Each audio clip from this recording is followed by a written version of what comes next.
ನಮಸ್ಕಾರ. ಕೃಷಿ ವಿಜ್ಞಾನ ತಾರ್ಕಿಕ ದೋಷಗಳು ಅಂತಕ್ಕಂಥದ್ದು ನಮ್ಮ ಇಂದಿನ ವಿಷಯ. ಅರಿವು ಅಡಿಗಟ್ಟು ಯಾವುದು ಅಂತಕ್ಕಂಥ ನಮ್ಮ ಇಂದಿನ ವಿಡಿಯೋದಲ್ಲಿ ವಿಶ್ವ ಕುರಿತಾಗಿ ಸರಿಯಾದ ಜ್ಞಾನ ಪಡೆಯೋದಕ್ಕೆ ಯಾವ ಸಂಗತಿಗಳು ಅವಶ್ಯಕ ಅಂತಕ್ಕಂಥ ಹಲವು ವಾದಗಳನ್ನ ನಾವು ತಿಳಿದಿದ್ದೀವಿ. ಈ ಎಲ್ಲ ವಾದಗಳು ತಮ್ಮ ನಿಲುವನ್ನ ಗಟ್ಟಿ ನೆಲೆಯ ಮೇಲೆ ಇರಿಸೋದಕ್ಕೆ ತರ್ಕವನ್ನ ಬಳಸಿಕೊಳ್ತಾರೆ. ತರ್ಕ ವಾಸ್ತವ ಅನುಭವ, ಹೋಲಿಕೆ, ಊಹೆ ಮುಂತಾದವುಗಳಿಂದ ಕಟ್ಟಲ್ಪಟ್ಟಂತಹ ಒಂದು ವ್ಯವಸ್ಥೆ. ನಾವೀಗ ತರ್ಕದಲ್ಲಿ ಎಷ್ಟು ವಿಧ ಮತ್ತೆ ವಾದಗಳಲ್ಲೇ ಎಂತಹ ತಾರ್ಕಿಕ ದೋಷಗಳು ಉಂಟಾಗುವುದು ಅನ್ನೋದನ್ನ ತಿಳ್ಕೊಳ್ಳೋಣ. ಅನುಭವದಿಂದ ಅರಿವನ್ನ ಪಡೆಯೋದಿಕ್ಕೆ ಆಗಮನ ಮತ್ತು ನಿಗಮನ ಅಂದ್ರೆ ಇಂಡಕ್ಷನ್ ಮತ್ತು ಡಿಡಕ್ಷನ್ ಅಂತಕ್ಕಂಥ ಎರಡು ತಾರ್ಕಿಕವಾದಂತಹ ದಾರಿಗಳಿದ್ದಾವೆ. ಇವುಗಳಲ್ಲಿ ನಿಗಮನವನ್ನ ಅಂದ್ರೆ ಡಿಡಕ್ಷನ್ ಅನ್ನ ವಿಜ್ಞಾನ ಆರಿಸಿಕೊಂಡೈತೆ. ಆಗಮನ ವಿಧಾನದಲ್ಲಿ ಕೆಲವು ನಿರ್ದಿಷ್ಟ ವೀಕ್ಷಣೆ ಮತ್ತು ಮಾಹಿತಿಗಳ ಆಧಾರದ ಮೇಲೆ ಸಾಮಾನ್ಯ ತೀರ್ಮಾನಗಳನ್ನು ಮಾಡುವುದು ಅಂದ್ರೆ ಅಂಶಿಕ ಅರಿವನ್ನು ಹೆಚ್ಚಿಸಿ ಸಾಮಾನ್ಯಗೊಳಿಸ್ತಕ್ಕಂಥದ್ದು ಒಂದು ವಿಧಾನ ಆಗಿರುತ್ತೆ. ಉದಾಹರಣೆಗಾಗಿ ನಾವು ಹೇಳೋದಾದ್ರೆ, ಭಾರತದಲ್ಲಿ 150 ಜನ ಮಧ್ಯಮ ವರ್ಗದವರ ಬಗ್ಗೆ ಮಾಹಿತಿ ಪಡೆದಾಗ ಅವರೆಲ್ಲರೂ ಸರ್ಕಾರಿ ನೌಕರಂತ ಗೊತ್ತಾಗಬಹುದು. ಅದನ್ನ ಬಳಸಿಕೊಂಡು ಭಾರತೀಯ ಮಧ್ಯಮ ವರ್ಗದವರು ಸರ್ಕಾರಿ ನೌಕರು ಅಂತಕ್ಕಂಥ ತೀರ್ಮಾನಕ್ಕೆ ಆಗಮನ ವಿಧಾನ ಬರ್ತದೆ. ಸ್ವಯಂ ಉದ್ಯೋಗಿ ಆಗಿರ್ತಕ್ಕಂಥ ಒಬ್ಬನೇ ಮಧ್ಯಮ ವರ್ಗದ ವ್ಯಕ್ತಿ ಸಿಕ್ಕರು ಕೂಡ ಈ ತೀರ್ಮಾನ ತಪ್ಪಾಗುತ್ತೆ. ನಿಗಮನ ಅಂದ್ರೆ ಡಿಡಕ್ಷನ್ ವಿಧಾನದಲ್ಲಿ ಸಾಮಾನ್ಯ ಸಾರ್ವತ್ರಿಕ ಮಾಹಿತಿಗಳನ್ನ ಬಳಸಿಕೊಂಡು ಕೆಲವು ನಿರ್ದಿಷ್ಟ ತೀರ್ಮಾನಗಳಿಗೆ ಬರಲಾಗ್ತದೆ. ಮಧ್ಯಮ ವರ್ಗಗಳಲ್ಲಿ ಸರ್ಕಾರಿ ನೌಕರಿದ್ದಾರೆ ಅಂತ ನಿಗಮನ ತೀರ್ಮಾನ ಮಾಡ್ತದೆ. ಇದಕ್ಕೆ ಹೊಂದಾಣಿಕೆ ಆಗದೆ ಇರತಕ್ಕಂಥ ಮಾಹಿತಿ ಸಿಕ್ಕಾಗ ಹೇಳಿಕೆ ಮತ್ತು ತೀರ್ಮಾನ ಅದಕ್ಕೆ ತಕ್ಕಂತೆ ಬದಲಾಗ್ತಾ ಹೋಗ್ತವೆ. ಆದ್ರಿಂದ ನೋಡಿದ ಹಾಗೆಯೇ ತಕ್ಕಂಥ ವಿವರಗಳನ್ನ ಬಳಸಿಕೊಂಡು ತೀರ್ಮಾನಕ್ಕೆ ಬರೋದಕ್ಕೆ ನಮಗೆ ತರ್ಕ ನೆರವಾಗುತ್ತೆ. ಕೆಲವು ಸಲ ತರ್ಕದಲ್ಲಿಯೇ ದೋಷಗಳು ಕುಂದುಗಳು ಇರ್ತವೆ. ಆಧುನಿಕ ಕಾಲದಲ್ಲಿ ವೈಜ್ಞಾನಿಕ ವಿಧಾನಗಳನ್ನು ಅನುಸರಿಸಿ ಪಡೆದಿದ್ರು ವೈಜ್ಞಾನಿಕ ಅಂತ ಬಿಂಬಿಸಿಕೊಳ್ಳೋದಿಕ್ಕೆ ಧರ್ಮ ಮತ್ತು ವಿಜ್ಞಾನ ಒಂದೇ ಸಂಗತಿನ ಹೇಳ್ತೇವೆ ಅಂತಕ್ಕಂಥದ್ದು ಮತ್ತು ಅದನ್ನು ಸ್ಥಾಪಿಸೋದಿಕ್ಕೆ ಇಂತಹ ದೋಷ ಹೊಂದಿದ್ದಂತಹ ತರ್ಕಗಳಿಗೆ ಆಧ್ಯಾತ್ಮವಾದಿಗಳು, ಬಾಬಾಗಳು, ಪರಂಪರೆಯ ಪ್ರತಿಪಾದಕರು ಮುಂದಾಗ್ತಾರೆ. ಆದ್ರಿಂದ ಕೆಲವು ತಾರ್ಕಿಕ ದೋಷಗಳನ್ನ ಕುರಿತಾಗಿ ನಾವಿಂದು ತಿಳ್ಕೊಳ್ಳೋಣ. ಈ ಎಲ್ಲ ದೋಷಗಳು ಭಾರತೀಯ ತಾರ್ಕಿಕ ವ್ಯವಸ್ಥೆಯಲ್ಲಿ ಇಲ್ಲವಾದರೂ ಕೂಡ ಆಧುನಿಕ ದೈನಂದಿನ ಜೀವನದಲ್ಲಿ ಹಲವು ಬಗೆಗಳಲ್ಲಿ ಅವು ಕಾಣಿಸ್ಕೊಳ್ತವೆ. ಈಶಾ ಫೌಂಡೇಶನ್ ನ ಜಗ್ಗಿ ವಾಸುದೇವ, ಆರ್ಟ್ ಆಫ್ ಲಿವಿಂಗ್ ನ ರವಿಶಂಕರ್, BM ಹೆಗಡೆ, ದೀಪಕ್ ಚೋಪ್ರಾ ಮುಂತಾದ ನೂರಾರು ಜನ ಇಂತಹ ತಾರ್ಕಿಕ ದೋಷದ ವಾದಗಳನ್ನ ಮಂಡಿಸಿ ಜನಪ್ರಿಯರಾಗಿರ್ತಕ್ಕಂಥವರಲ್ಲಿ ಮತ್ತು ಖ್ಯಾತವರಾಗಿರ್ತಕ್ಕಂಥಲ್ಲಿ ಕೆಲವರು. ಮೊದಲನೇದಾಗಿ ದೈವಿಕ ಕಾರಣ ದೋಷ. ಒಂದು ಸಂಗತಿಯನ್ನ ಒಟ್ಟಾರೆಯಾಗಿ ಅಥವಾ ಅಂಶಿಕವಾಗಿ ಸದ್ಯದ ಸ್ಥಿತಿನಲ್ಲಿ ವಿಜ್ಞಾನಕ್ಕೆ ವಿವರಿಸಲಿಕ್ಕೆ ಆಗದೆ ಇದ್ರೆ ಅಂತಹ ಸಂಗತಿಗೆ ದೈವವೇ ಕಾರಣ ಅಂತಕ್ಕಂಥದ್ದು ಹೇಳುತ್ತದೋ, ಅಥವಾ ವಿಜ್ಞಾನವನ್ನ ಬಳಸಿಕೊಂಡು ಒಂದು ನಿರ್ದಿಷ್ಟ ವಿದ್ಯಮಾನವನ್ನ ಹೇಗೆ ವಿವರಿಸಬೇಕಂತ ವ್ಯಕ್ತಿಗೆ ತಿಳಿದೇ ಇದ್ರೆ ಅದು ದೈವಿಕ ಹಸ್ತಕ್ಷೇಪದ ಪರಿಣಾಮವಾಗಿ ನಡೆದಿರಬೇಕು ಅಂತಕ್ಕಂಥದ್ದು ಈ ದೋಷದ ಮುಖ್ಯವಾದಂತಹ ಲಕ್ಷಣ. ಆಧ್ಯಾತ್ಮವಾದಿಗಳು, ಕೃಷಿ ವಿಜ್ಞಾನವಾದಿಗಳು ತಮ್ಮ ವಾದದಲ್ಲಿ ಇಂತಹ ತಾರ್ಕಿಕ ದೋಷಗಳನ್ನ ಬಳಸ್ತಾರೆ.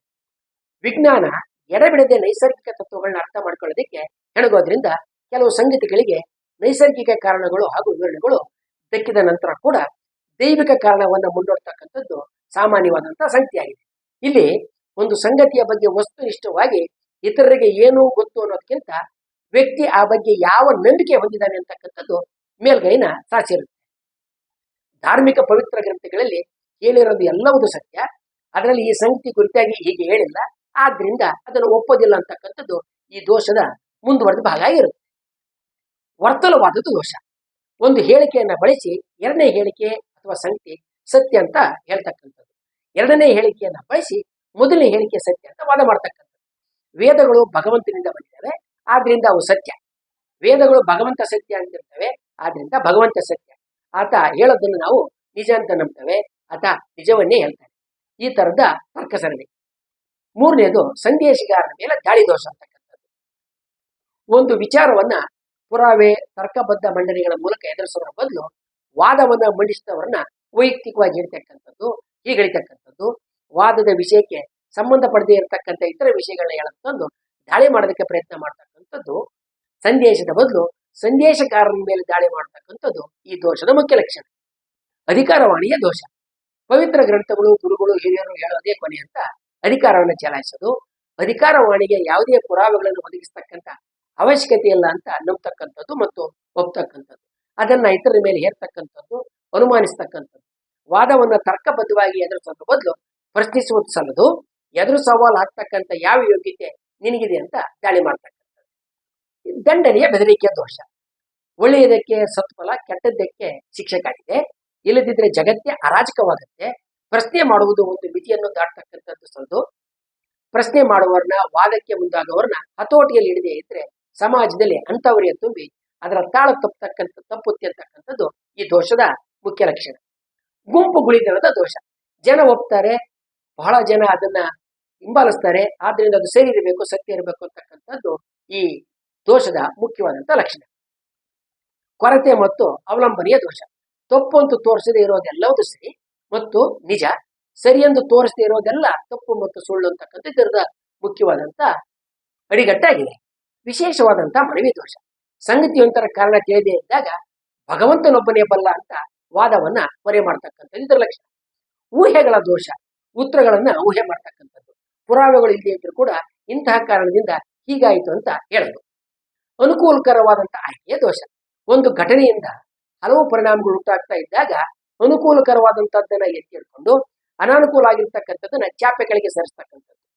ಆಯುರ್ವೇದ ಚಿಕಿತ್ಸೆಯಿಂದ ಮೂತ್ರಪಿಂಡ ಸಮಸ್ಯೆ ಸರಿಯಾಯ್ತಕ್ಕಂಥ ಹೇಳುವವರನ್ನ ತೋರಿಸೋದು. ವಾಸಿ ಆಗದವರ ಬಗ್ಗೆ ಮಾತನಾಡದೇ ಇರತಕ್ಕಂಥದ್ದು. ನಮ್ಮ ದೇಶದಲ್ಲಿ ಎಷ್ಟು ದಾನಿಗಳಿದ್ದಾರೆ ಅಂತ ಹೇಳೋದು. ತೆರಿಗೆ ತಪ್ಪಿಸಿ ಓಡಿಯೋದವ್ರ ಬಗ್ಗೆ ಮಾತಾಡದೇ ಇರತಕ್ಕಂಥದ್ದು ಈ ದೋಷಕ್ಕೆ ಉತ್ತಮವಾದಂಥ ಉದಾಹರಣೆಗಳು. ಸೀಮಿತ ನೋಟದ ದೋಷ. ಅಲ್ಪ ಮಾಹಿತಿಯಿಂದ ಒಟ್ಟು ವ್ಯವಸ್ಥೆಯನ್ನ ಅಲ್ಲಗಲಿತಕ್ಕಂಥದ್ದು. ಜಗತ್ತಿನಲ್ಲಿ ಪ್ರತಿ 5 ಒಬ್ಬ ಚೀನಿಯರ್ ಇದ್ದಾರೆ ಅಂತ ಹೇಳ್ತಾರೆ. ನಾನು ನಿನ್ನೆ 1000 ಜನರನ್ನ ಭೇಟಿಯಾದೆ, ಅದರಲ್ಲಿ ಯಾರೂ ಚೀನಿಯರ್ ಇರಲಿಲ್ಲ, ಆದ್ರಿಂದ ನೀವೇಳಿದ ತಪ್ಪು ಅಂತಕ್ಕಂಥ ವಾದ. ಇದು ಈ ದೋಷದ ಮುಖ್ಯ ಲಕ್ಷಣ. ಕಾರಣ ವರ್ಗಾಂತರ ದೋಷ. ತೀರ್ಮಾನಗಳಿಗೆ ತನ್ನದೇ ಆದ ಪುರಾವೆಗಳನ್ನು ಒದಗಿಸುವ ಬದಲು ಬೇರೆಯದಾದ ಕಾರಣಗಳಿಗೆ ಮೊರೆ ಹೋಗ್ತಕ್ಕಂಥದ್ದು. ಅದ್ವೈತ ಎಲ್ಲವೂ ಮಾಯ ಅಂತ ಹೇಳ್ತದೆ. ಇದನ್ನೇ ಕ್ವಾಂಟಮ್ ಜ್ವಲ ವಿಜ್ಞಾನ ಅನಿಶ್ಚಿತತೆ ತತ್ವದಲ್ಲಿ ಗುರುತುತ್ತೆ ಅಂತಕ್ಕಂಥ ಕಾರಣ ವರ್ಗಾವಣೆಯನ್ನ ಮಾಡ್ತಕ್ಕಂಥದ್ದು ಈ ದೋಷದ ಮುಖ್ಯವಾದಂತ ಲಕ್ಷಣ. ಸಾಮಾನ್ಯೀಕರಣದ ದೋಷ. ಒಂದಕ್ಕೊಂದು ಹೋಲಿಕೆ ಆಗದೆ ಇರತಕ್ಕಂಥ ನಿಲುವುಗಳಲ್ಲಿರ್ತಕ್ಕಂಥ ಸಾಮಾನ್ಯ ಹೇಳಿಕೆಗಳನ್ನ ಬಳಸಿಕೊಂಡು ಅವೆರಡು ಒಂದೇ ಅಂತಕ್ಕಂಥದ್ದು. ವಿಶ್ವದಲ್ಲಿ ಚೈತನ್ಯ ಒಂದೇ ಇರುವುದಾಗಿ ವಿಜ್ಞಾನ ಹೇಳ್ತದೆ. ಅದನ್ನೇ ವೇದಾಂತ ಕೂಡ ಹೇಳಿದೆ. ಹಾಗಾಗಿ ಇವೆರಡು ಒಂದೇ ಅಂತಕ್ಕಂಥ ತೀರ್ಮಾನಕ್ಕೆ ಬರ್ತಕ್ಕಂಥದ್ದು ಈ ದೋಷದ ಒಂದು ಮುಖ್ಯ ಲಕ್ಷಣ. ಸಮಾನ ಅವಕಾಶಗಳ ದೋಷ. ಒಂದಕ್ಕೊಂದು ಎದುರಾಗ್ತಕ್ಕಂಥ ಎರಡು ದೃಷ್ಟಿಕೋನಗಳನ್ನ ಅಥವಾ ನೋಟಗಳನ್ನ ಸಮಾನವಾಗಿ ಪರಿಗಣಿಸಬೇಕು ಮತ್ತು ಪರಿಶೀಲಿಸಬೇಕು ಅಂತಕ್ಕಂಥದ್ದು ಇದರ ಮುಖ್ಯವಾದಂತ ಲಕ್ಷಣ. ಭೂಮಿ ದುಂಡಾಗಿದೆ ಅಂತಕ್ಕಂಥ ವಾದಕ್ಕೆ ಸಮಾನವಾದ ಅವಕಾಶವನ್ನ ಆಕಾಶ ಚಪ್ಪಟಾಗಿದೆ ಅಂತ ವಾದ ಮಾಡಲು ಕೊಡಬೇಕು ಅಂತ ಹೇಳಿ ಈ ವಾದ ತಿಳಿಸುತ್ತೆ. ನೈಸರ್ಗಿಕ ಸನಿಹತೆಯ ದೋಷ. ಪುರಾವೆಗಳಿಲ್ಲದೆ ಒಂದು ನಿಸರ್ಗಕ್ಕೆ ಸನಿಹ, ಇನ್ನೊಂದು ಮಾರಕ. ನಿಸರ್ಗಕ್ಕೆ ಸನಿಹ ಇರೋದೇ ಸರಿ ಅಂತಕ್ಕಂಥ ತೀರ್ಮಾನಗಳಿಗೆ ಬರ್ತಕ್ಕಂಥದ್ದು. ಮೇಲ್ನೋಟಕ್ಕೆ ಬರುವ ಸಂಗತಿಗಳನ್ನ ಮಾತ್ರ ಲೆಕ್ಕಿಸಿ ವಿಜ್ಞಾನ ನಿಸರ್ಗದಿಂದ ದೂರ ಸರಿತಾ ಇದೆ.